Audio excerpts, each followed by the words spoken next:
Good evening. Pelicans Daily, presented by Fan Arch, with your host, Dylan Bruton, back with another episode. First off, want to tip my cap. I don't have one, but want to tip my cap to all those that we lost, to all those who died serving and protecting our very rights and liberties here in the United States of America. Happy Memorial Day. And salute to anybody that is viewing, that is a veteran. Thank you for your service and thank you for doing your part. All right, just had to get that out there. You know what I'm saying? Got to show respect. Got to always show respect. But anyway, so another episode, and also I know some of y'all probably, some of y'all barbecuing and some of y'all probably watching the game right now. You know what I'm saying? OKC and Minnesota. Minnesota bounced back with a vengeance. So we'll see if they can continue that momentum or if OKC says, nah. Let me remind y'all, we the best team in the league for a reason. So we're going to see. But the battle between SGA and Ant is making for some very interesting debates right now. But another thing that hasn't been debated yet or talked about is Mr. Dylan Harper. Now, as you can imagine, right, a young brother by the name of Dylan, of course I'm a root and rock for him. You know what I'm saying? Of course.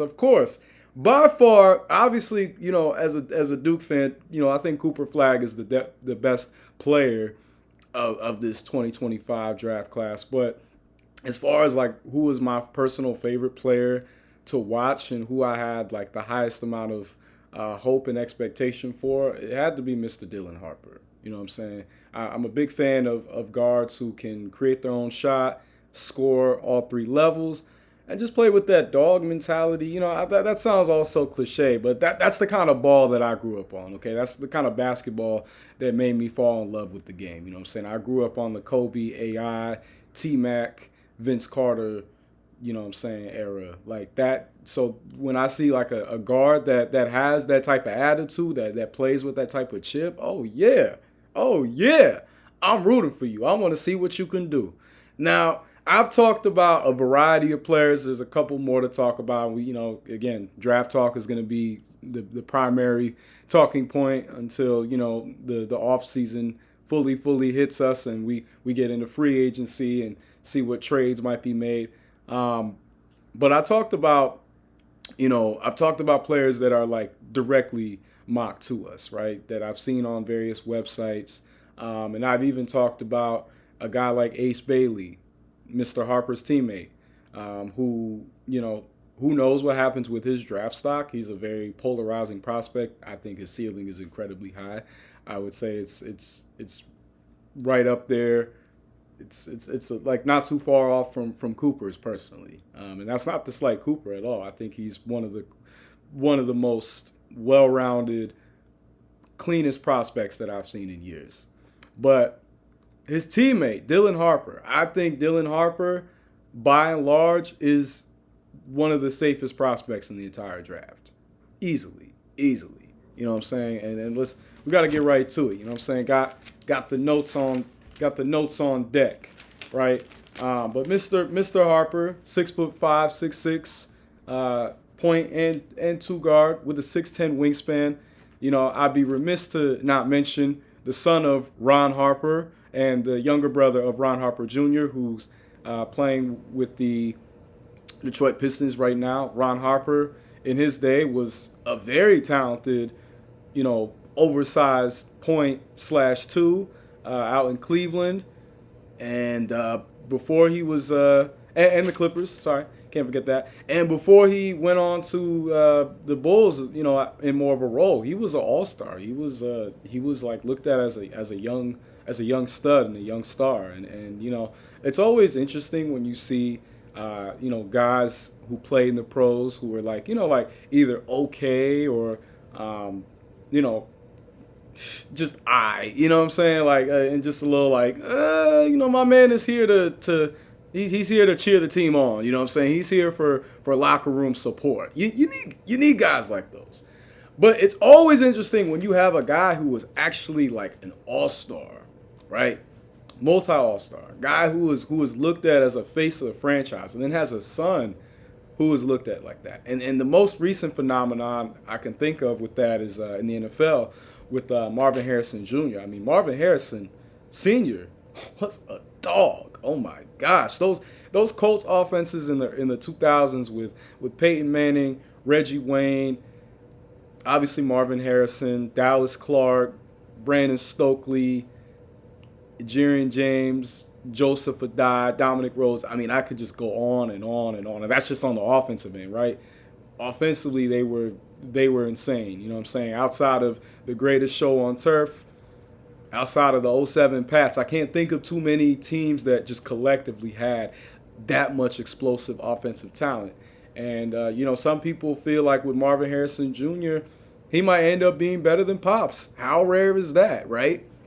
It's very rare that you see a Hall of Famer produce a son that also is seen as having a Hall of Fame caliber talent. That 2024 quarterback class is looking like it's going to be one of the greatest that we'll ever see, knock on wood. So that's really the only reason why he didn't go number one. But to me, he was the number one prospect. Now, I know, some of my scouting definitely needs some work because obviously, Jaden Daniels had an amazing, one of probably the greatest rookie year for a quarterback ever. And I'm not going to be talking about football too much, but I just want to drive the point home that this is a rare instance, right, where similar with their, you have a son of an all-star who is likely let me not jinx myself, but has a strong possibility and opportunity to be better than his father. And that's the ultimate bragging rights right there. You know what I'm saying? Like, yeah, Pops, I'm the man now. And, I can't forget, the mother, I thought I wrote her name down, but apologies to Mrs. Harper. She also played ball. So, hey, you see the big baller brand sweater, right? Same type of mentality. Ron, I see you. You're a smart man. I'm trying to get like you. Except I didn't play in the league. But I didn't even play D1. But it's all good. I got love for the game at the end of the day. That's what it's all about. But Dylan Harper, right? Let's get back to him, right? So Dylan Harper enjoyed one of the best freshman campaigns in the year. Averaged 19, almost 19 and a half a game, 4.5 boards, 4 assists, nearly a steal, nearly a block. Nearly a block and a steal a game. Shot incredibly efficient from the field, incredibly, and especially as a lead guard with the green light that he had. I mean, he shot 48% from the field, 33% from three, and 75% from the free throw line. Now, the three-point shot, eye test-wise, he's got an incredibly silky smooth jump shot for him. He can hit shots, whether as a catch and shoot or pulling up. So I'm not worried about the three numbers. But that 48% mark, especially given how much of a slasher he is and how much he loves the pull-up, that's a very encouraging sign. Because for a lot of guys, and I talked about last episode with Trey Johnson, right? Trey Johnson, to me, I think is the best scorer of the draft, right? As far as just being able to put, again, roll the ball and get a bucket. But as far as the most, Vars, who I think has the deepest bag as far as and makes it look the easiest while scoring, because Trey Johnson has to shoot a lot of tough shots this past year at Texas, but I think that Dylan Harper by and far, just in terms of who I expect to come out the gate and average the most points of anybody in this rookie class, my money is on Dylan. And I'm not just saying that because he got my same name, I promise y'all, but truly, right? He had multiple, 30-point games. He put up 37 against the number 9 ranked Alabama. Had an incredibly efficient 11-19, shooting, 2 boards, 2 assists. They did sadly lose 95-90, but that was his, that was his performance right there to show the world, I'm that guy. I'm that dude. Y'all worried about Cooper. Y'all worried about my teammate Ace, but hello. I was the top prospect to come to Rutgers for a reason. So y'all better pay respect. You better show me some respect. And in the previous game against Notre Dame, he had 36 on 12 of 22 shooting, 2 for 6 from 3, but 15 of 16 from the free throw line. I mean, he's a very aggressive guard, 6 boards, 6 assists. And unfortunately, Rutgers, despite having Dylan Harper and Ace Bailey, were not able to get to the NCAA tournament. They lost in the last qualifying game to USC, and this was after they had beaten USC the first time around, but they lost in the second time around. But in 2 games versus USC, he averaged 26, 5 boards, 8.5 assists, a block, and 4 steals, because he had 6 steals in his last game, in his very last collegiate game. And overall shot 45% from the field, 31 from 3, and did not miss any free throws, 100%. So, it wasn't him, right? Looking at that Rutgers team, it was very top-heavy with those 2 guys. They did not consistently through the year have that consistent third scoring option, and it showed. And, that was a game where they did throw multiple guys all at once at Dylan, you know what I'm saying? And Ace Bailey was falling a little too in love with the 3 ball. So it just wasn't a recipe for success, but they only lost by like 5-6. So, these things happen. These are workable traits and things. But again, very aggressive downhill type of player, slashes to the cup, has, the best. I would argue and say Tim and Jeremiah Fears probably have the best handle in the draft. Either one of them. With respect to Jeremiah, because that man got the handles too. But I would say Dylan Harper has the most effective ball handling ability. He's not a lights out athlete. Neither was Ron. But he's able to get to his spots very efficiently, very quickly, right? And given his size and his length, he's gonna utilize that. But he's just very meticulous with his movement, and that's one thing too that kind of gets discounted from a player is making sure that you don't have wasted dribbles, making sure that you're not pounding the ball too hard and you don't get to your spots, right? When you find those angles, when you find the hole in the defense. So, overall, because. Oh, sorry, I did write it down. So they lost 97-89, but it was a 2 overtime game. You know what I'm saying? So that was a winnable game. They could have played a little bit. They could have played a bit better in the first part of the game. That's kind of what messed them up a bit, was they were coming back, and then they fell a little too low with the 3, which a lot of teams nowadays that's just like this is something they all struggle with. And Rutgers went 15-17, and there was a lot of expectation going into the year that with those 2 that they were going to be, a potential contender. But you got to always factor in, look, just because you got 2 guys that are great does not mean the rest of the team is going to be able to produce. But it is, reason to be concerned and reason to take into consideration. But, overall, Dylan Harper this year was lights out. I say, it goes Cooper, Dylan, Ace, as far as, what the top 3 draft is going to look like. But, right, here is the ultimate caveat, right? So, given the respective situations, right, especially with looking at San Antonio, right? San Antonio, they already got De'Aaron Fox. They got the Rookie of the Year from this past draft, Stephon Castle. And Stephon Castle, semi-similar game, except he's a bit, he's a little bigger. But, and then De'Aaron, right, another lefty. You got 2 guys that are very on ball, and if you're the Spurs, you want to have, them 2 in the starting lineup as much as possible. So it begs to ask, are the Spurs going to go best player available, or are they going to look at team need and look at who's there? You know what I'm saying?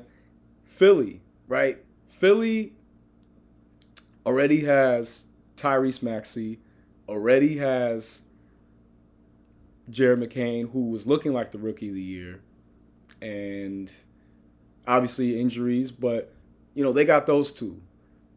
Now, given Dylan is bigger than both Tyrese and Jared McCain, maybe they, if the Spurs pick Ace, maybe that works out for them.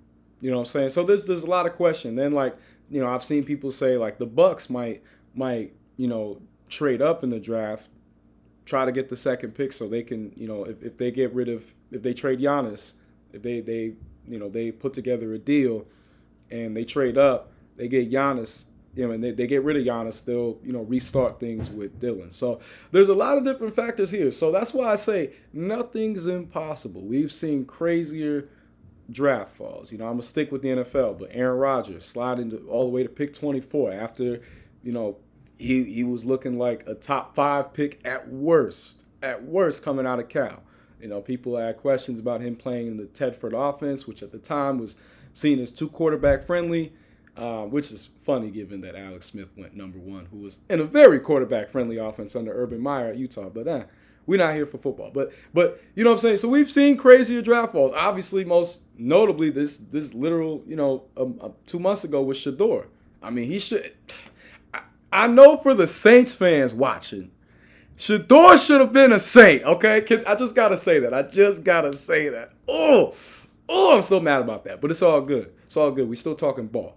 But Dylan Harper, right, if he's available, 100%, I don't care what it is or why, you take him. 100%.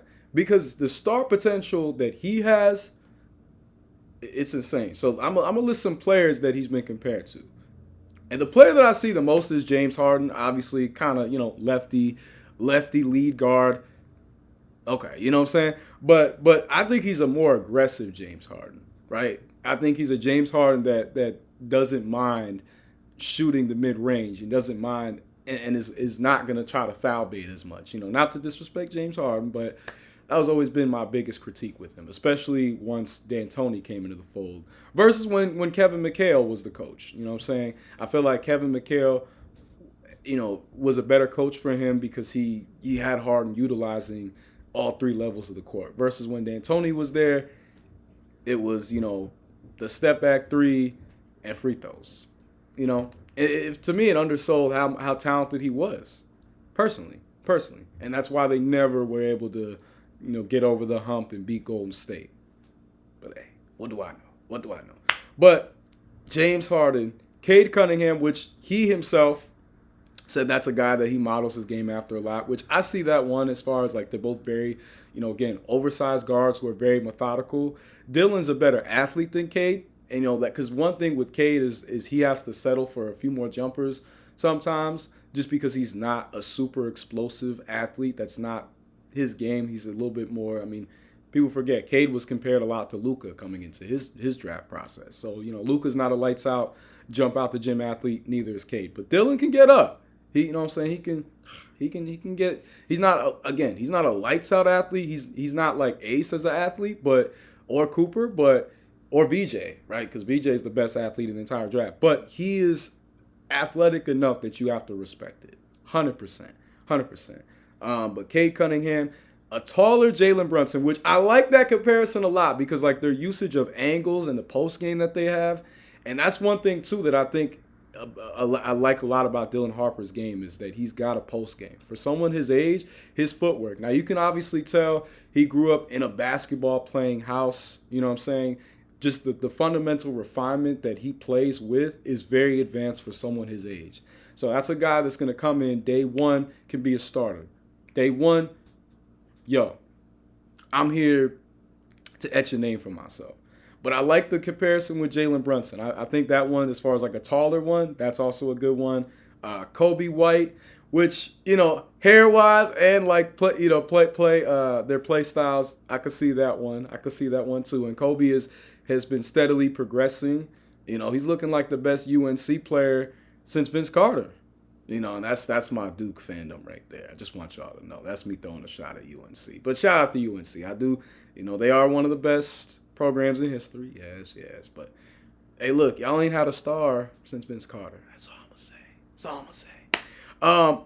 So a couple other comparisons though that I really like. There was one, Darren Williams. Now, Darren Williams, Utah Darren Williams was a dog, yo. I know y'all remember our boy CP3, right? Who was he compared with? Darren Williams. Them two, right?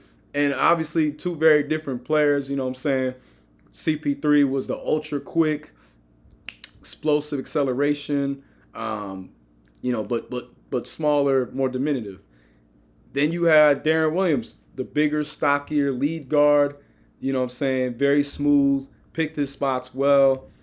So that comparison isn't too far off. Now I think Dylan is going to be more of a 2 than a 1, but it really all depends on where he gets drafted. If he comes to us, if he gets drafted to us, we probably would give him a lot of reps at the 1, see how comfortable he is there. And then if not, put him at the 2, let him be off ball because again he can catch and shoot well, and he can catch on the perimeter and create. And then a couple of names, Drew Holiday, who shout out to him. Drew Holiday played some great years for us.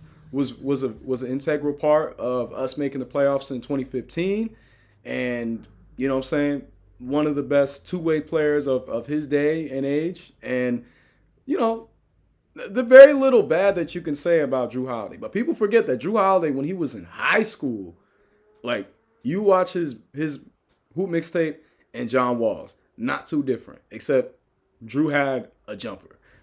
I'll say Drew Holiday was like a bigger Kyrie, like coming at like just pure hoop wise in terms of ability. You know what I'm saying? This man was God sham godding people and all that.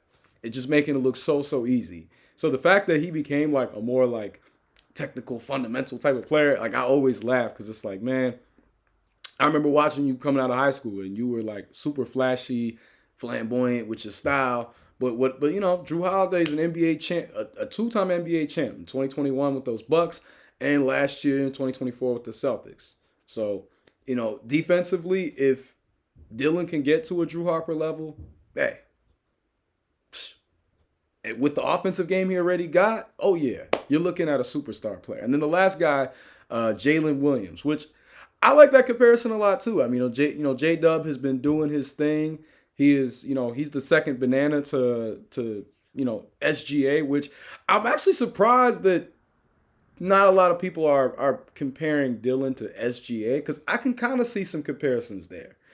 SGA, people forget SGA was not the star of the Kentucky team. In fact, the top regarded prospect from that Kentucky team he was on was Kevin Knox, which is crazy to say now, but again, hindsight is 2020. But I see some shades of SGA as well, like a fusion. Like to me, like Dylan has the athleticism of J-Dub because J-Dub is a better athlete than SGA, but he's got the fundamental refinement of SGA offensively. But like just as far as like his release and how quick he gets his jumper off, because his jumper is like automatic. It reminds me of J-Dub. You know what I'm saying? Because SGA's shot is effective, but it's because he's very good at utilizing his angles. He's very good at positioning and contorting his body in a certain way. But no one's gonna confuse SGA as like a rim, an above the rim athlete or whatever like that. With J-Dub, he's got a bit more. He's not a super athlete, and everyone I named, no one in there is a super athlete, but everyone there that I named, star, lead guard, face of the franchise, and able to score in so many more ways than one. And if Dylan Harper slips, God willing, because I want Jeremiah Fears, but Dylan Harper is like an even more souped up version of that, right? Sans the athleticism that Jeremiah Fears has. But if Dylan Harper slips, we gotta get him. We gotta get him. It might be a crazy, shot in the dark. It might be a crazy Hail Mary, but hey, look, crazier things have happened. You know what I'm saying? You just got to believe. So I don't know what y'all think. You know what I'm saying? I don't know if a lot of y'all are too high on Dylan Harper. I am, and it's not, I know some people are looking like, oh, he's a consolation prize to Cooper, but I think that's, I'm not with that. I'm not with that. And that's not to say that Cooper is not going to come in and start kicking down doors and making a name for himself too when he gets drafted. But I think Dylan Harper is a very special player as well. So if we have a chance to get him, 100% have to be able, 100% got to be able to try to get him. 100%. Now, another guy who he's a little bit more realistic. We have a better chance of us getting him. Oh, let me flip that around. There we go. We got Mr. Kasparas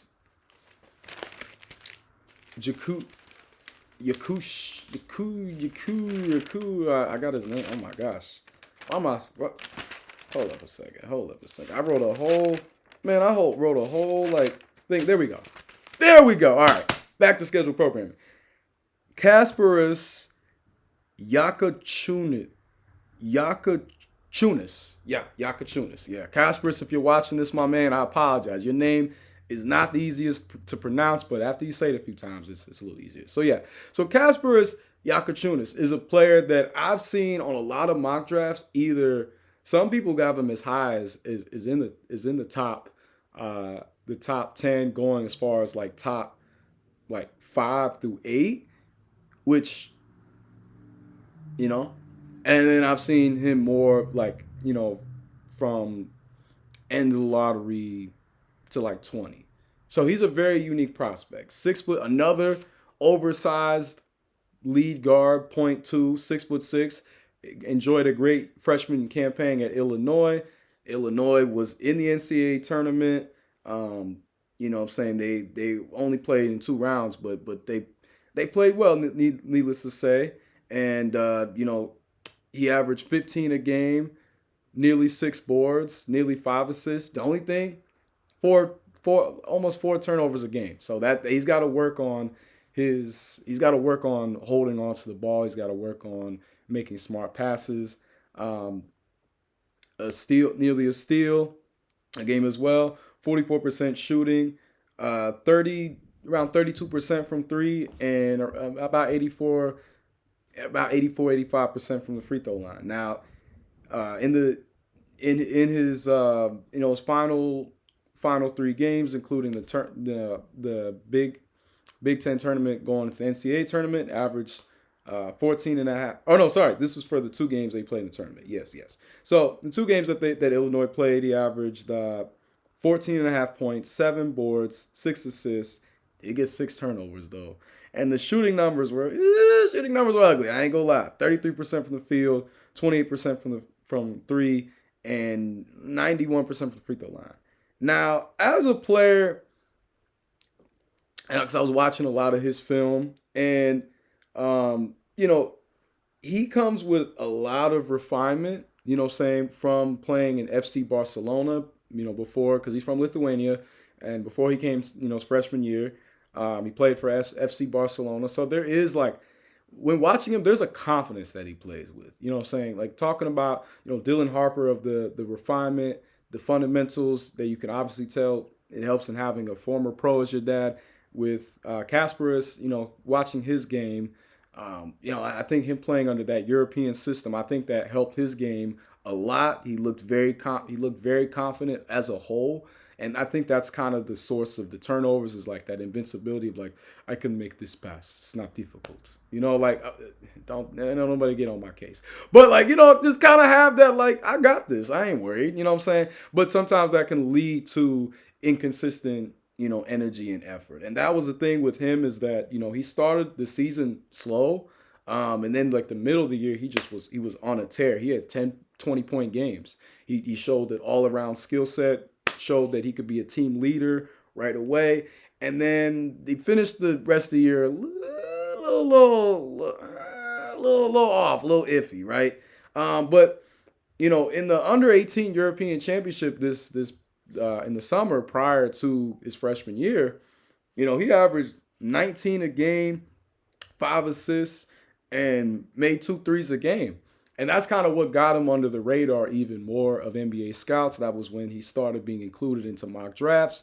And I think about the cautionary tales, right? I think about Dante Exum, for example. Dante Exum played incredibly well at it was the World Game or something like that, and people were calling him the French Kobe, the French Penny Hardaway, and that led to Utah drafting him incredibly high in the 2014 draft, and he just never panned out. He's carved out a nice career for himself as a role player these last few years. Salute and kudos to him.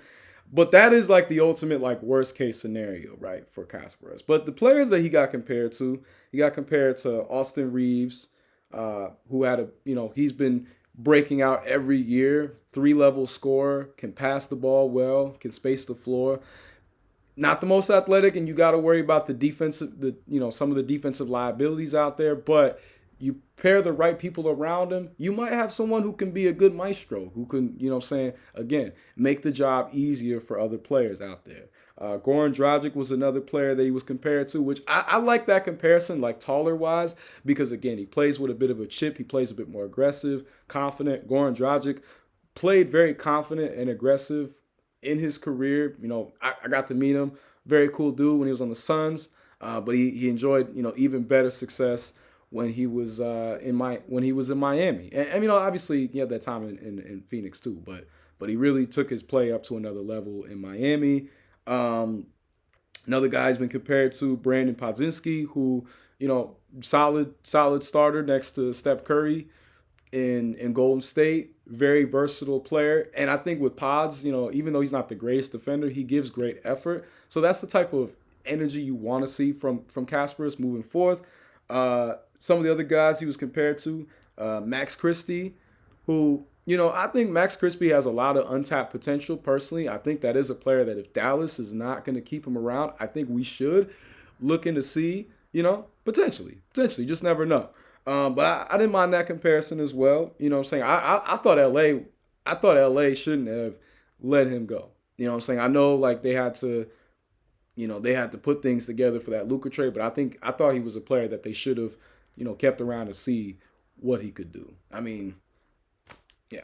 But and then some other guys, Spencer Dinwiddie and Bogan Bogdanovic, and I don't think either of those are bad comparisons. Now, it's a massive fall off between where Dylan Harper is and projected versus where Kasper is. But at pick 7, if you have a guy who is multifaceted, who can present defensive mismatches, can space the floor, because I'm not that 32% three-point shooting and I'm not worried about that. He's got a very nice jump shot, and I look at it more so as just like as the season wore on, he kind of had to play hero ball a little bit more. I think he's going to be a good shooter at the next level, personally. And the versatile skill set, he put up 24 against Wisconsin, Minnesota, UCLA. He grabbed 13 boards against Nebraska, 13 assists against SIE Edwardsville. So just the all-around ability on the offensive end is like, you have to respect the game. Now, defensively, yes, he's no one that I named outside of Max Christie is a really good defender. So that is the only concern. He's a bit of a traffic cone out there. And that's, I mentioned that with Khan of some of his concern. But the thing with Khan is that he gives effort. I do need to see a little bit more effort on the defensive end from Kasparas, because watching his film, I saw his energy on offense, great. He's on it. He's aggressive. Defensively, he has to improve. And, with either with Dylan Harper or Kasparas, right, they would get a chance to learn from a guy like DeJounte Murray. They get to learn from a guy like Herb Jones. They get to learn from a guy like Jose Alvarado. Guys that are all great defenders at their respective positions, and especially on the wing. So either way we go, I'm not opposed to the idea of us drafting a tall lead guard. If we can get Dylan Harper, though, that's where I'm leaning towards. But I feel like Kasparas, as a player, I do feel like there's some untapped potential with him. So we'll see how it goes. But sticking to the topic of the draft, now this one was a little bit more painful to talk about, but let's get right to it. Should we be worried about who President Joe Dumars drafts at pick number 7? Now, in an article by Pelican Debrief, and shout out to them with the Daily Pelicans News, Chris Lambert, who I've referenced and mentioned before, he has some concerns with President Dumars when it comes to his drafting. He brought up, him building a very competent team in the Pistons, especially from 2003 to 2008. That was, year in, year out in the Eastern Conference Finals, 2004 champions. But he brought up how given that they were unable to win again, it was reflected by the fact that their drafting was poor. Now, I went through, again, don't ever say Dylan ain't love you. I went through and I kind of looked at every single player drafted under Joe Dumars' administration in Detroit. So this is still a Pelicans video, but we're gonna go through these and also go through some players that he could have drafted. But talk about the good and bad, and talk about what I think is gonna happen with this draft. But all right, so we gotta start with his first draft, 2001, when he took the job. Now Rodney White, bust. Bust. You know what I'm saying? Was a reach coming out of UNC Charlotte, and they could have had guys like Joe Johnson, who was literally picked right after, one of the smoothest scorers ever, smoothest bucket getters, ISO Joe, Richard Jefferson, Zach Randolph, Zebo, who I compared to Derek Queen, Gerald Wallace, Tony Parker, who I mentioned. I said if we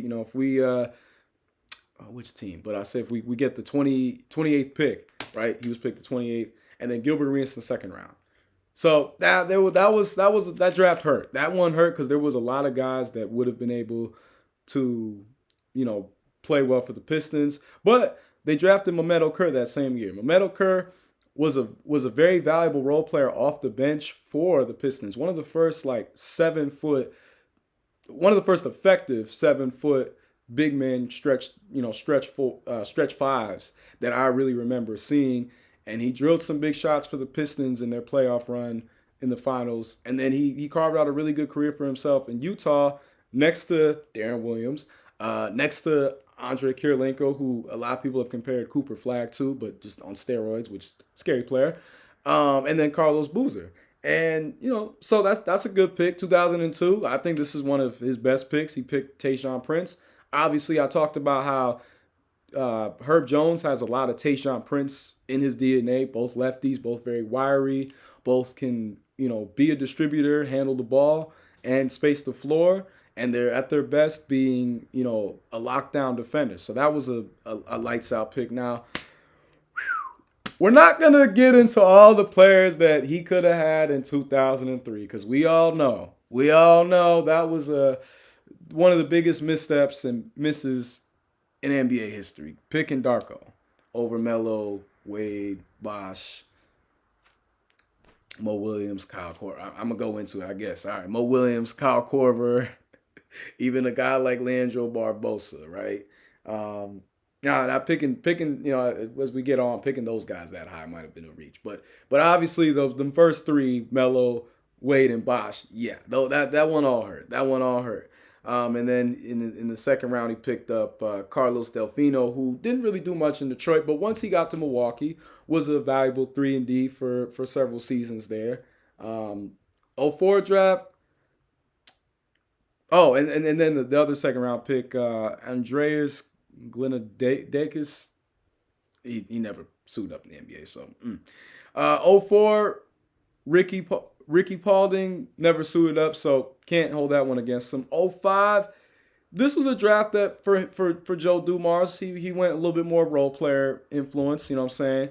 He picked up Jason Maxiell and Amir Johnson, who neither guys were stars, but they were valuable role players, physical bigs that played good defense on, those Pistons teams from 05 through, 08 and on. You know what I'm saying? They were both undersized bigs, but they were both very physical and able to get starting minutes here and there. And then Alex Acker, who ain't really play. Now 05, again, also a rough year. Could have had David Lee, Mr. Daily Double. Could have had Brandon Bass, who was a very underrated pick and pop 4. CJ Miles, who was a underrated, shooter, on a variety of teams with the, with the Jazz, the Pacers, the Raptors. Brandon Bass, he was good with us, and he was good with the Celtics, and he was an LSU kid too. So and then Ersan Ilyasova, Monte Ellis, Lou Williams. Out of those guys would have been very helpful for the Pistons to have bucket getters. Marcin Gortat, who carved out a really good career for himself in Phoenix and in Washington. 06 drafted Will Blaylock. He never played, so can't hold that one against him. Now 07 is an interesting year because He did draft two players that enjoyed success, Rodney Stuckey and Aaron Aflalo. Rodney Stuckey right away was one of the first guys off the bench for the Pistons team in '08 that played against the Celtics in the Eastern Conference Finals. Um, Aaron Aflalo, I used to want to be like Aaron Aflalo. If you know, you know. Shout out to Kendrick. Aaron Aflalo didn't really blossom into the player that he did until he went to Denver and Orlando, but he enjoyed a successful career. The '07 draft, they could have had, though, they could have had Swaggy P. They could have had Wilson Chandler. Could have had Marc Gasol. And no one, now, Marc Gasol is a player that, proof of hindsight is 2020. Everyone now will be like, oh, yeah, Marc Gasol, first round pick. Well, a lot of people didn't know. A lot of people thought, okay, he's just Powell's little brother, right? And then he went on to have a great career for himself, in Memphis. And then he won a title in Toronto, as their starting center. '08 was a weird year because they drafted DJ White, but traded him automatically to the Seattle at the time, to then OKC, and then Deron Washington. So neither guy suited up for the Pistons. But had they kept that pick, where they were drafting at, they could have gotten a guy like Nikola Pekovic, who was a very solid center with the Timberwolves. Very, very talented low post player, just couldn't play any defense. But offensively, post game wise, he was nice. Mario Chalmers, who, there's always going to be like a little beef because I was a huge D Rose fan that year. I wanted D Rose to win that championship, and Mario Chalmers just dashed all the hopes. Now, I know they missed the free throws. Chris Douglas Roberts and D Rose missed those free throws, but Chalmers, was a solid point guard as well. You know what I'm saying? He was a solid shooter, and he hit some big shots. And then they could have had DeAndre Jordan, who just retired recently. Shout out to him.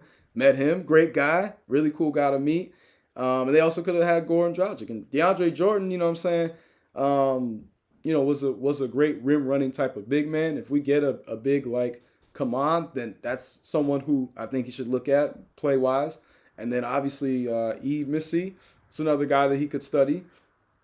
And then '09, this one's painful. Now, this one's really painful because they drafted Austin Daye, who I think as a player was very ahead of his time as a stretch four, perimeter shooting guy, but 6'11". Now, I have a personal connection with Austin Daye, so that's why that one hurts to say that pick didn't work out. So yeah, I'll get into that maybe another time. But yeah, that one hurt. That one hurt. DeJuan Summers, I remember him at Georgetown next to Jeff Green. Unfortunately, that didn't. He didn't have the career that Jeff Green had or even Roy Hibbert had. But he didn't do much. But Jonas Jerebko, Jonas Jerebko was a good player for the Pistons off the bench, role player. And then Chase Budinger. Chase Budinger would have been a good player for them off the bench, but they traded him right away on draft night to the Rockets. So that never got to be materialized. That '09 draft to me is one of the best drafts of the 2000s and just in general, you know what I'm saying? But they could have had Drew Holiday. The article brought that up. Could have had Drew Holiday. Could have had Ty Lawson, who I believe is part of fan art. So, hopefully, and if Ty is watching this video, just know it's all love. You were one of the only Tar Heels that I rooted for real. On that '09 team, you was the only player that I liked on that team. You and Danny Green. I could not stand Psycho T, could not stand Wayne Ellington. But shout out to Ty Lawson, who's been doing his thing, killing it on fan arts. They could have had Ty Lawson. They could have had Jeff Teague. Jeff Teague, enjoyed some really good years in Atlanta. Got arguably the funniest podcast of any former NBA player, I say. Even funnier than Gil's Arena. They could have had him, could have had Darren Collison, who, hey, their loss, our gain. Darren Collison was really good stepping in for CP3 when CP3 got hurt that 09-10 year. He was an all rookie first or second team that year, I believe. Could have had a guy like Taj Gibson who stayed around for a long time, pick and pop type of big man, hit mid-range shots. Could have had Damari Carroll, great three, really good 3-and-D. Was also played with Jeff Teague on those Hawks, that 2015 Hawks team. Could have had Danny Green, who I just brought up. Danny Green, you know what I'm saying, was a big reason for that 2014 Spurs team. Another great 3-and-D wing, one of the best shooters, and won a title. He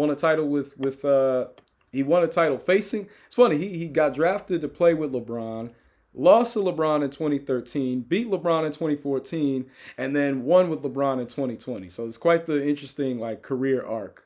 Oh, and then I forgot. He was on the 2019 Raptors team. So yeah, that man Danny Green got three. He's got 3 rings. You know what I'm saying? So he won a ring in 2014, 2019, and 2020. So salute to Danny Green and Patty Mills. Patty Mills as well. So they could have had some guys that they could have drafted. That 09 one, yeah, that's definitely not one of Joe's best years. Now 2010, now you know what I'm saying, and this is another Louisiana guy, but Mr. Greg Monroe, I'm not with this notion that Greg Monroe was a bust. I feel like Greg Monroe, it was in reverse of like instead of being ahead of his time, you know what I'm saying, because obviously the 3-point shooting wave really hit in the 2010s, but I feel like Greg Monroe, if he was drafted in the year 2000, right, he would have been an all-star. He was a very talented low post big man.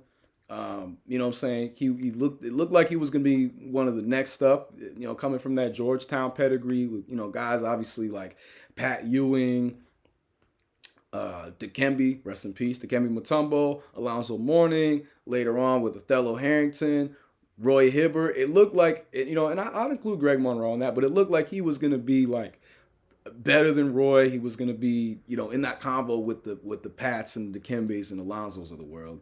But once the league transitioned to being more 3-point shooting heavy, he just wasn't able to adjust.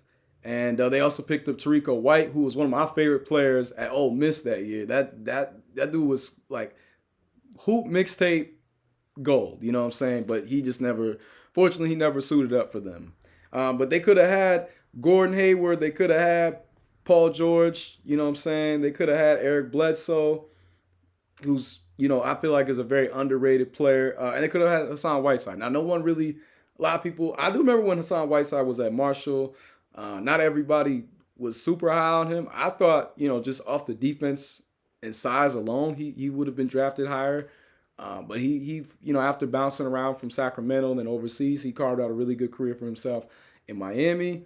2011. Now this one, I brought him up a couple episodes ago, but Brandon Knight, the most unlucky player of all time, like within the NBA wise, because like Brandon Knight would have those moments where he would really look like he could be an all-star type of player. When he was at Kentucky, that freshman year he had, you know what I'm saying, he was lights out.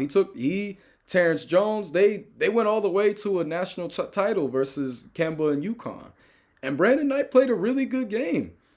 But he just bad luck. You know, I mentioned the name earlier, DeAndre Jordan, baptized that man. Absolutely. One of the craziest dunks I've ever seen. And just Brandon Knight was a very good player, but just wasn't consistent enough and just had such bad luck. But I don't think that's a miss per se, you know, because I just think he had just a lot of unfortunate circumstances.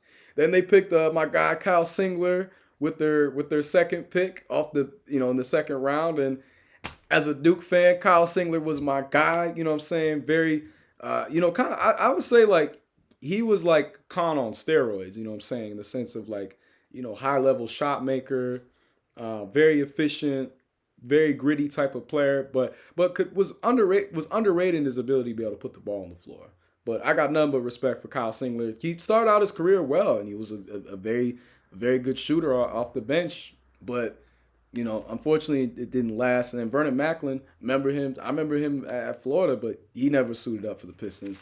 And now that 2011 draft, also one of the better drafts, especially of the 2010s. I would say that's definitely up there as far as like best draft class of the 2010s. They could have had Kemba, who I just mentioned, right? Cardiac Kemba. There was nobody who was killing it more than Kemba that year at UConn. You know what I'm saying? He was on another level. They could have had Klay Thompson, who I mentioned with Khan as far as like a player that he said he modeled himself after. Arguably the greatest 3-and-D of like the literal definition of it. You know what I'm saying? Hitting threes and playing defense. And he's going to be in the Hall of Fame. They could have had either the Morris twins, not Hall of Famers, not even All-Stars, but, valuable role players in their day. Could have had Kawhi Leonard, who, if you want to ask me who, like, my favorite player of the 2010s, I probably would say Kawhi. I'm not even going to lie to you. Like, I love watching Kawhi play. And I got to see Kawhi up close. He trained in the lockout. And I got to see him up close, and I was amazed. And I mean, I remember him at San Diego State. I thought his potential was going to be like a Ron Artest, Sean Marion type of player, at best a Scottie Pippen. I didn't think this dude was going to start looking like Jordan, though, right? Like the leap that he took is a testament to hard work, testament to his grind and dedication. And I got nothing but love for Kawhi. Seriously, right? If we could get Kawhi, I'd be all for it. I know the load management stuff and his injury concerns, but when that man is healthy, there is very few players on this planet of Earth that are better than him. I'll stand on that. That 2019 run was insane. One of the best single player runs that I've ever seen in my lifetime. You know what I'm saying? So they could have had Kawhi. Obviously, people didn't know fully what Kawhi's potential was going to be, but just with how much of a gym rat and how hard he worked. I remember actually meeting Coach Fisher, Steve Fisher, who was the coach of San Diego State at a basketball camp, and he was just raving on and on about Kawhi. So I kind of knew, San Diego State, it's a really good program, and Kawhi is from there doing his thing. They could have had Nikola Vukovic, who, kind of similar to a Pekovic type of player, as far as like a really talented low post player. You don't get much on defense, but he was all-star. You know what I'm saying? He had some really good years in Orlando. He was the first all-star that they had since Dwight. And he had some good years in Chicago. What happens with him moving forward? Who knows? Could have had Reggie Jackson, who, not an all-star, but has some borderline years. Actually, they did have Reggie Jackson, so I guess that's kind of null and void, so never mind. But they could have Jimmy Butler, who I talked about recently. I said, number two that has his moments of number one, but not consistent. But, make no mistake, what Jimmy Butler has accomplished is incredibly respectful. You know what I'm saying? You have to respect it. Last pick of the first round. The man was homeless at one point in his life. He had to play JUCO ball before he got the opportunity to play at Marquette, and he took his opportunity, ran with it, and he's carved an incredible career. You know what I'm saying? He had some great years in Chicago, he had a great year in Minnesota, then a great year in Philly. You know what I'm saying? I thought that Philly team was going to go all the way. You know what I'm saying? I really thought that Philly team was going to beat Toronto. I was not saying that Toronto team wasn't well built, because it really was. But I thought, their starting five and bench in Philly, and with the way Embiid was playing, and also Ben Simmons, I really thought they were going to take it to another level. But unfortunately, that just didn't happen. Kawhi had other plans. That game winning shot with the bounce. Crazy. I remember watching that was as crazy as the one Halliburton just had, in game two. That one was crazy. Could have had Chandler Parsons, who, prior to Dallas over betting on what his potential could be, he was a very talented player. I actually feel like there's a lot of Chandler Parsons in Khan's game as well. Now Chandler Parsons was a little bit more of an on-ball player, but it was a better defender. But there's some shades. There's definitely some shades in his game. And then Isaiah Thomas, Mr. Irrelevant, quote unquote, IT. Man, that 2016-2017 year was special. IT, balled out with the Kings, balled out with the Suns, balled out with the Celtics. And if it wasn't for that hip injury, would have likely kept balling out in Cleveland, LA, the Hornets. I think IT is a player that can still at this level play. You know what I'm saying? Off the bench.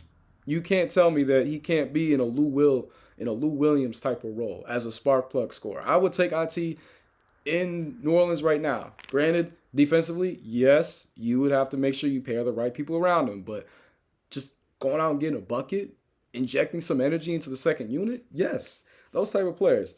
2012 was probably Joe Dumars' best draft since 2002, which is kind of ironic. But they hit out the park with Andre Drummond. Andre Drummond enjoyed a really good career in Detroit. Never became a superstar, but had some all-star years.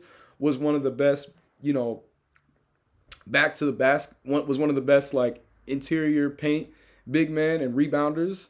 And so that pick knocked that pick out the park. Now they did in the second round. They picked Chris Middleton, but this was before Chris Middleton became Chris Middleton. So Chris Middleton, coming out of college, I remember him at Texas A&M. Very skilled player, but there was questions about if he could be, anything more than a supporting player, more than a role guy. And, he really took it to another level in Milwaukee. And, he's still doing his thing out in Washington. It's unfortunate. I do feel like a contender should have picked him up. But, Middleton's had a great career for a second round guy. And then Kim English. I remember Kim English at Mizzou. I remember there was a lot of articles about him. There was a lot of people that were very hyped on him. People thought he was going to have like a Chris Middleton type career. Just never panned out. So that draft,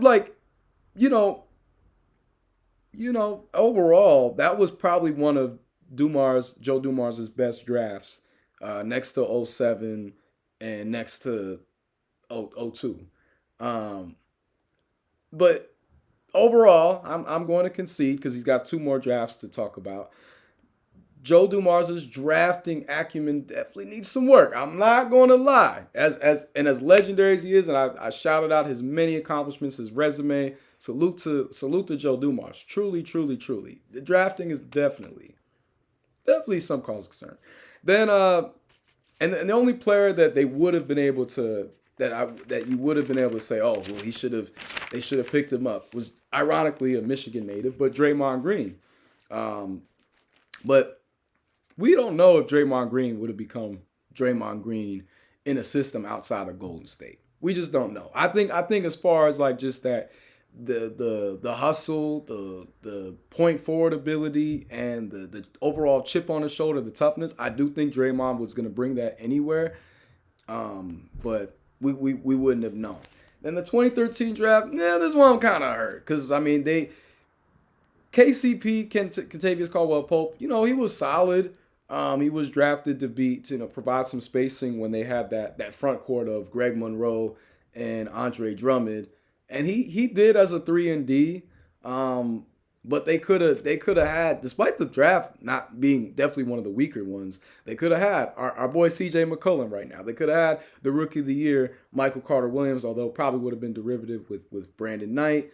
They could have had Steven Adams, who out in Houston, still one of the best physical presence in the league. His contributions go beyond the stat sheet. And then obviously Giannis, everyone wants to go back and say, we should have drafted Giannis. Well, no one knew that Giannis was going to become what Giannis became. Like, I remember some people saying, like, at best, Giannis was going to be like a Lamar Odom type player, which, hey, no shame to Lamar Odom because I feel like Lamar Odom was definitely a player ahead of his time. If he was, if he didn't have the personal demons that he didn't go through the stuff that he did, I really feel like in today's NBA, Lamar Odom would have been a star, like undoubtedly so. His tape at Rutgers, crazy. One of the best, hoopers from Queens, one of the best hoopers from New York in general. But yeah, Giannis, like everyone was not over here like, oh yeah, he's gonna end up becoming a multi-MVP, a champion, a defensive player of the year, one of the NBA at 75. No, nobody was thinking that. And if you were, hey, look, you probably invested in Bitcoin before everybody else did. You probably knew Tom Brady was gonna become the GOAT. Like, hindsight is 2020. It's easy now, right? But then Tim Hardaway Jr. was also in the draft, in that draft class. And he did it. He's on the Pistons now. So, I guess it worked for them in that. And Rudy Gobert, who was a player I compared to Kaman as far as, where I think like, a ceiling or a floor, depending on how you look at Rudy. But I feel like Rudy's a good center. He's not as elite as those defensive player of the year selections suggest, but you know, he's a good center. You know what I'm saying? He's been all-star, and he's one of the few paint defenders that can play well. And then the last draft that he was involved with was in 24. Oh, well, I got a list. Tony Mitchell. I remember him at North Texas. Never suited up. And then Peyton Siva. Oh, Peyton Siva was a kind of remind me of Jose Alvarado. You know what I'm saying? As far as like just the absolute menace. A player that you would love to play with and have on your team, but you absolutely hate to go up against. And, he parlayed the success that he had, in winning a national championship at Louisville, but unfortunately just wasn't able to carve a career in the pros like that. But no diss to him, what I'm saying? Great college player, very frustrating. Again, like that type of player, you're like I hate to play against him. I'd rather him play with me. And then the last draft that he was a part of, but he went out, Joe Dumars went out with a good pick. He just ended up becoming better once he got more playing time elsewhere. But Spencer Dinwiddie, as a player. Spencer Dinwiddie as a player, and that was a player that I compared with Kasparas. You know what I'm saying? Spencer Dinwiddie as a player, you know what I'm saying? He didn't really get a lot of opportunity in Detroit, but he went on to Brooklyn and it was able to, carve out and make a name for himself, carve out a good career for himself. He's played well at every stop since, whether it was in L.A., whether it was in Dallas. You know what I'm saying? So you got to salute that. He's been able to hang around the league for quite some time as a supporting off the bench on ball scorer. So, and they could have had, a guy like Jeremy Grant who the Pistons did end up having, but later on. And then same argument with Giannis Jokic, right? Now, nobody, at least with Giannis, if you was playing 2K and 2K14, Giannis was low-key a cheat code in that game. But I don't believe anybody who was saying that they predicted and expected Jokic to become what he is. I refuse to believe it unless you are from Serbia. Okay, I'll believe my Serbian brothers out there, right? I'll believe them because they actively saw him on his come up. But anybody else, I ain't buying it. We don't believe you. You need more people. Word to hold. But Jokic, arguably the best center in the game. Could argue as the best player in the league. It's either him or SGA. Yeah, everybody is kicking themselves about not picking Jokic. But to be fair, nobody saw that coming. And then Jordan Clarkson, again, another player who has carved out a very respectable career. Started out in L.A., never became a star, but, off the bench, valuable scorer, Utah, still doing his thing. He's played for a variety of franchises as a spark plug scorer, shooter, and yeah. So overall, when looking at Joe Dumars' draft history and pedigree, I've seen worse, but it's not as bad. You know what I'm saying? You're not going to get a star in every single draft. If you can get guys who are valuable role players, who can start, you know what I'm saying? You're not mad at that. You're not mad at that. And yes, those Pistons teams for sure, would have been able to reach another level of success if they drafted Melo, Wade, or Bosh. 100%. That is not even up for debate. It's not even up for debate. And some of the names that I named, there were some big misses. But with Coach Dumars, with President Dumars, I really do believe that when he goes into the draft this year, right, obviously, number one, teams are going to, even though he has said we're not moving Zion, we're keeping him, teams are going to call about Zion. It would be in his best interest to at least listen. If it's, again, I said the only way a reason to trade Zion, because I'm not with it in any other circumstance, but is if a superstar player or moving up in the draft. And when I mean moving up to get a player like a Dylan Harper or Ace Bailey. Right? That's the only way. Like that caliber of a prospect or a superstar player. And I have faith in Coach Dumars. I mean, I keep saying it, in President Dumars. Willie Green is our coach. I have faith in President Dumars. I think that in this draft, he's going to draft best player available. I think he's going to take into account who is, looking at the current roster, looking at the health. But I think overall, this fear of he should trade the pick, no. Like, we need more young talent. I don't care what anybody says. The NBA, the best teams are the ones that have the best assortment of young talent. And you build and you see where that goes. Look at what the Golden State Warriors were able to achieve through great drafting, through being patient, through allowing the young guys to develop. Look at what Denver achieved. Look at what the Celtics achieved last year, and just as far as a team build. You know what I'm saying? Look at what the Rockets are achieving right now. Look at what the Pacers are achieving right now. All these teams were built through the draft. This idea that you're going to swing in free agency or you're just going to go trade heavy, it just does not work like that often. And it doesn't work the way that you think it does. So I have faith in President Dumars. I think he's going to go best player available. And if we have an opportunity to get, again, a guy like Dylan Harper, Ace Bailey, or BJ Edgecombe, he's 100% taking that decision. I don't think he's going to hesitate. I don't think he's going to be like, let's draft some guy that no one's ever heard of, or let's draft a second-round guy. If he does, then, hey, that makes for easy video content for me to talk about and rant about. But I got faith that President Dumars is going to look at the best picks that he made in his time as president and the worst picks. Factor that in, use his own intellect and wisdom as a Hall of Famer himself. Look at how the Pistons were able to build, those teams from 2003 to 08 that were always able to go to the Eastern Conference Finals. You know what I'm saying? Winning a title in 04, nearly winning again in 05. I think he's going to take all that into his approach and bring it over here to the Bayou.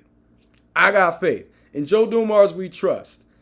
Chris Lambert, no diss to you. You know your stuff. You know your ball. But we not going to fearmonger over here. No propaganda like that allowed. We're not even going to speak that into existence. We are going to draft a great player. I have faith. Whether it is, Jeremiah Fears or Trey Johnson, Colin Murray Boyles, Con Canopal, Kamal Malak, Kasparas. That name is not the easiest to pronounce. Kasparas Jakucionis. Yeah, Jakucionis. Yeah, had to make sure. I didn't want to butcher his name. Or for Dylan Harper, Slides, right? Or Ace Bailey. I think Joe Dumars. I think I think y'all underrate and underestimate how deep this is to him, right? I mentioned, like, he is as Louisiana as you get. I think in his heart and soul and his fiber, he wants to see nothing more than his. Well, they weren't around, they were the New Orleans Jazz, but I think he wants to see the team that is closest to where he is and from become successful and become on the caliber, and if not better, than those Pistons teams that he built. So I got faith. I mentioned a lot of those guys.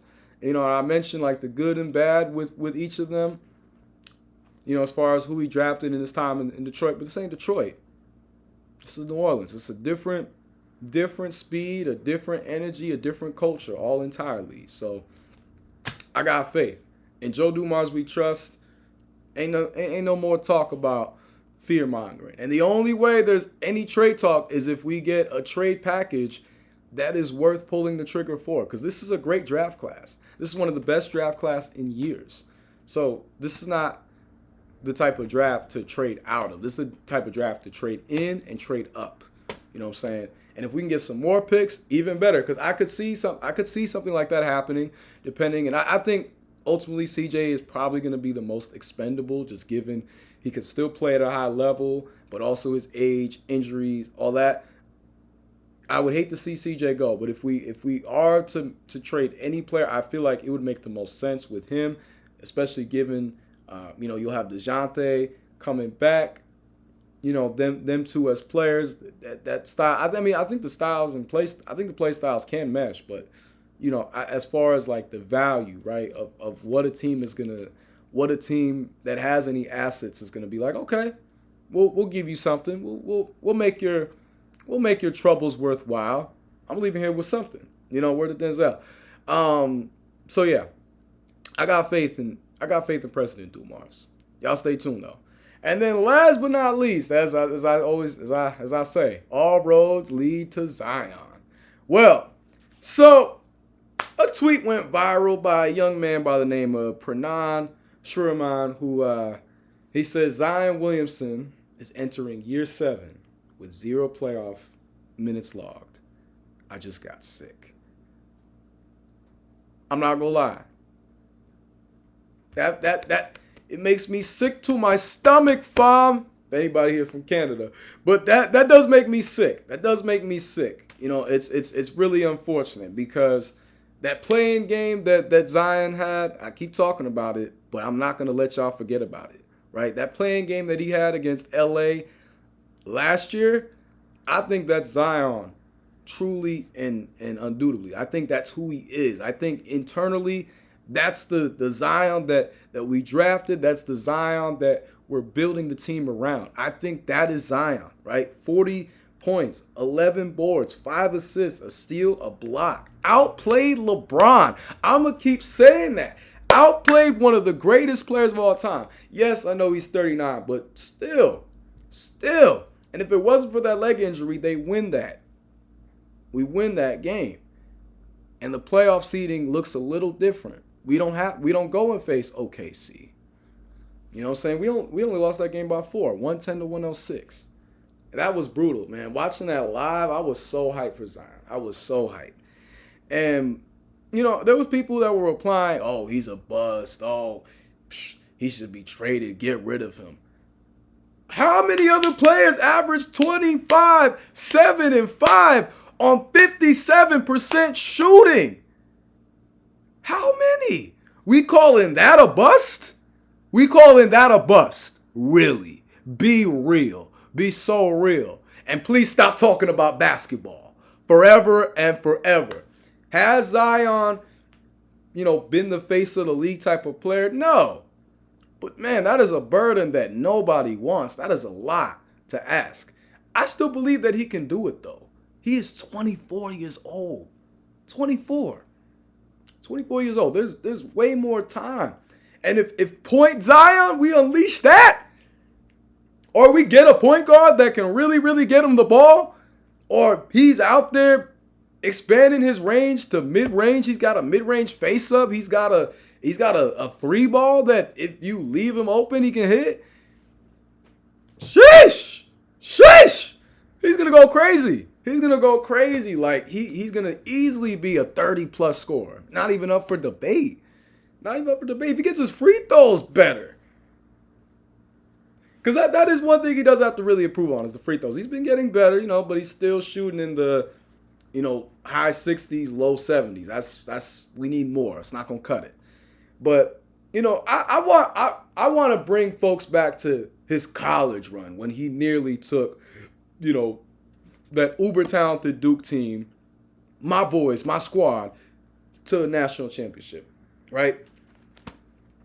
He averaged in 4 games because they made it to the Sweet 16. They lost to Michigan State by 1 point. If only Zion made like 2 free throws. Oh my God, we would have won that year. Oh my God.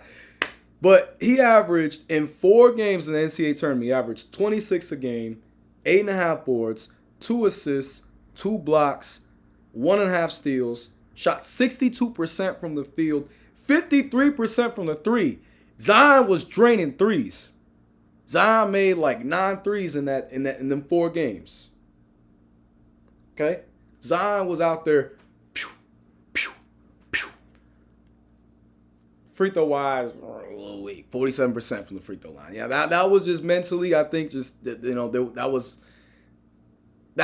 wasn't a good showing. I'm not gonna cape for that. I can't. There's no excuses for that. You got to make your free throws, especially when you lost the game by 1 point. That was a very much winnable game. But let's not act like that Michigan State team that he lost to wasn't a talented team. They had Cassius Winston. He was like the biggest. He was one of the biggest stories of the March Madness that year as a local Detroit kid. Xavier Tillman, Josh Langford, Nick Ward. None of those guys were world breakers. That wasn't anywhere close to Coach Tom Izzo's best team, but that was like the last dominant Michigan State team. I mean, this team this past year, they made a good run. But as far as like pure dominance is like a team that people were afraid to play against, that Michigan State team was no walk in the park. And Zion, I remember everyone was looking forward to the matchup between Zion and Taco Fall, and he put up 32 against Taco Fall. He had 4 assists. He made 4 threes. Like, Zion was cooking. He had 14 rebounds against Michigan State. He was the best. He was dope. Him and RJ. And RJ, I mean, I love RJ, but RJ was shooting some terrible shots. Absolutely just like, dude, what are we doing? But Cam Reddish was a no-show, and I was bigging up Cam Reddish that whole time, and I felt like a fool. And then he had 3 steals against Michigan State as well, and 3 blocks. I mean, Zion did everything he could except hit free throws. If he hit a couple free throws, they win that game, and they likely win the championship against. Although I ain't gonna lie, that Virginia team, their defense was insane. Shout out to guys like DeAndre Hunter, Ty Jerome. Like that team was nice, but that Duke team, my Duke Blue Devils, should have been more. We were on another level, but everyone else didn't show up. But that was in college. And that was Zion, who was an All-American, Wooden Award, Naismith. Every single award that a basketball player could have earned that year in 2018, 2019, Zion, Lateef, Williamson got it and got it done. All right? I just had to add a little extra emphasis. I still believe in Zion, right? I just listed all those stats. 26, 8.5 boards, 2 assists, 2 blocks, almost 2 steals. On 62% from the field, 53% from the 3. If we get that in New Orleans, there will be no talk ever again about trading and getting rid of Zion. No more. So I say all that to say, overall, y'all know where I stand. I'm in Zion. I believe in Zion. I'm rooting for Zion. I have faith in Zion, okay? Now the joy of my world is in Zion. Shout out to Lauren Hill, whose birthday is today. But I still believe in Zion, and y'all should too. Because again, players like him don't come on trees. Everybody, talks about AD, but AD was only able to get us to the second round once, right? 2018, which ironically, right, the year before. And we beat Portland 4-0, beat CJ McCollum, but couldn't do anything against that Golden State team, which that team was ridiculous with KD, Steph, Clay, Draymond. I mean, yeah, that team was ridiculous. But yeah, AD was never able to.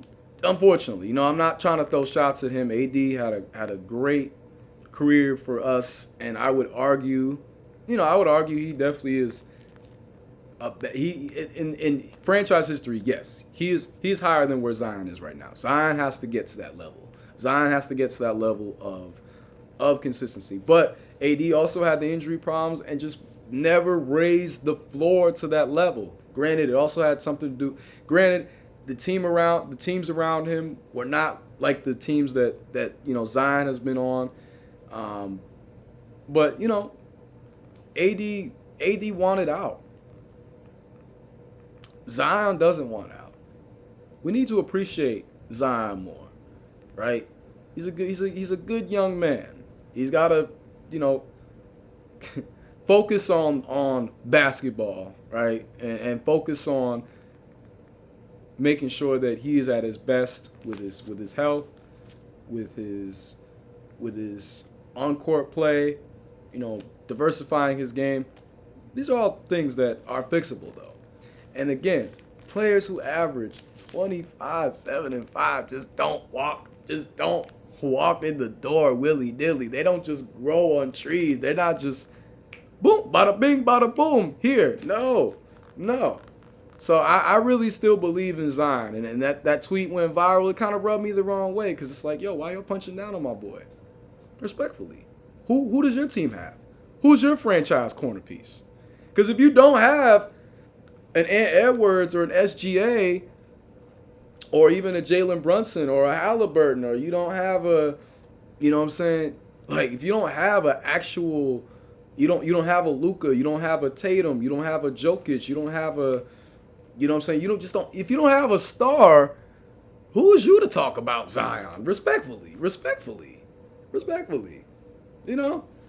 And it better not be no Wizards fans clowning on Zion, right? It better not be no Kings fans clowning on Zion. I mean, okay, I don't want to disrespect Dumars. He's a good player. But, you know what I'm saying? But like, if your team doesn't have a franchise cornerstone, if you don't have a guy that you can look at and say, well, I have a pretty good hope and an idea and indicator that he's going to be a franchise guy, then what are you doing talking about Zion? Throwing stones out of the most fragile glass house in existence. So, yeah, man. I'm not going to, this is not the Zion show. This is not the Zion podcast. But I've been a believer of Zion for a long time. I know people who, you know what I'm saying, came up with him out of Spartanburg, South Carolina. He's a good young man. I got faith in him. I think this year he's going to turn it around immensely. And I think President Dumars is going to do great with drafting. You know what I'm saying? I feel like he's going to go best player available. So we're going to get someone who is able to step in right away. And this draft, there's a lot of possibilities. There's a lot of uncertainties, especially, you know what I'm saying, you got to look at who ends up winning the finals. That people can deny it all they want, but who wins plays a big role into how the rest of the teams adjust, because they're going to look at those particular teams that win and say, okay, what is it that they did? What is it that they achieved? And how did they put it all together, right? So you have to look at these things in totality. And this is a strong draft class. I think we're going to get a player that's going to come in and play at a high level. I mean, obviously that's the hope, but I think this is a great draft to have a high pick in. Luckily for us, 21 wins. You know, it would have been nice to get to have a little bit more cushion and comfort in that top 5 spot, but pick 7.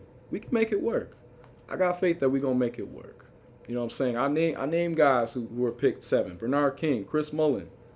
You know what I'm saying? We get a player of that caliber. Hey, 7 is God's number. Y'all going to be like, thank you. Thank you, God. Thank you, Jesus. Y'all going to be feeling it. You know what I'm saying? You gotta feel it. You got to believe it. You got to believe it to see it.